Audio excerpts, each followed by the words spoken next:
welcome to You're Doing It Wrong. And today, we're talking chicken breast. Now, if you're the kind of person that thinks that chicken breast is boring and bland, that's simply because you're doing it wrong.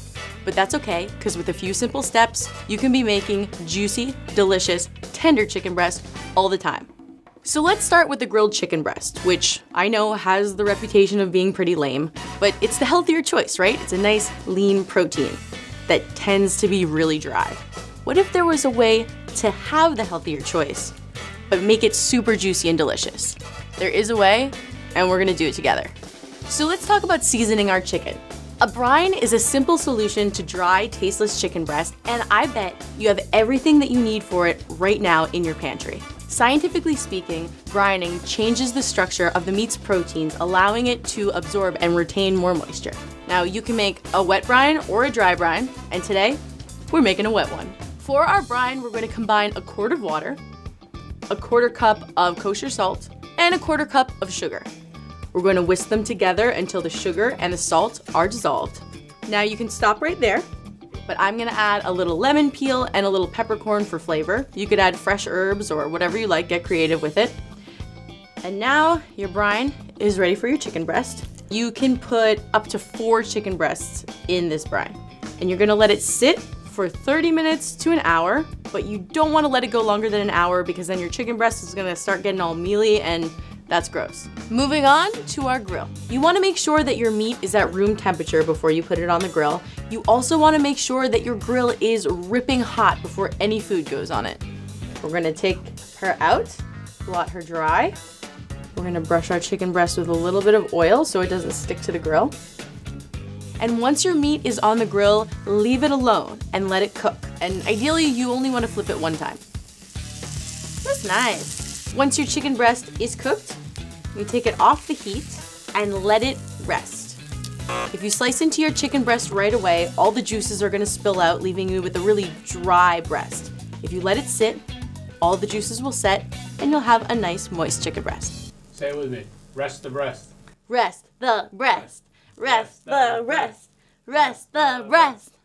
Once your chicken has rested, slice it against the grain to ensure proper texture and serve. Next up, let's talk about a slightly more popular version of chicken breast, the chicken cutlet. So you can bread and fry your chicken breast as is, but a lot of times that'll lead to dry edges and a raw center, and that, my friends, is no good.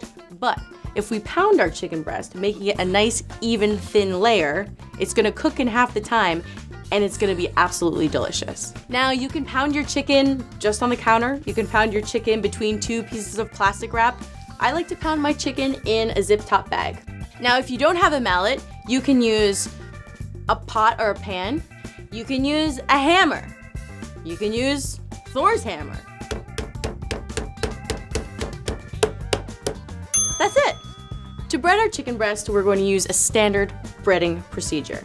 We're going to season our chicken, then we're going to put it in the flour, then egg, and then breadcrumb. We are using panko today. So we're ready to fry. When frying, always remember to use enough oil. Today we're doing a shallow fry, so we have about a 1/4 inch of oil. You want your oil to be very hot, but you don't want it to be too hot because you don't want to burn your chicken and you don't want to burn down your apartment. That would not be good. A great way to test if your oil is hot enough is to throw a couple breadcrumbs in there and see if they start to fry. Let's fry our chicken.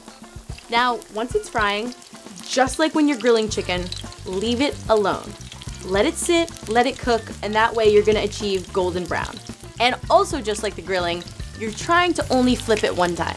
Make sure you're using the proper tools for this. Don't go jab it in there with a fork. You wanna use a fish spatula or tongs, and tongs work great. Just be sure to be super gentle because you don't wanna scrape off any of the breading. Let the chicken drain on a paper towel, and then you're ready to serve. So now, my friends, you hold the key to delicious chicken breasts. So get out there and start doing it right.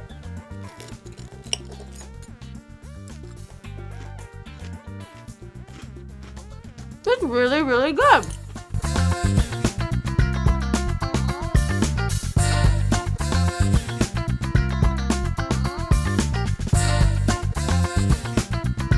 Well, you made it this far. You may as well like, comment, and subscribe.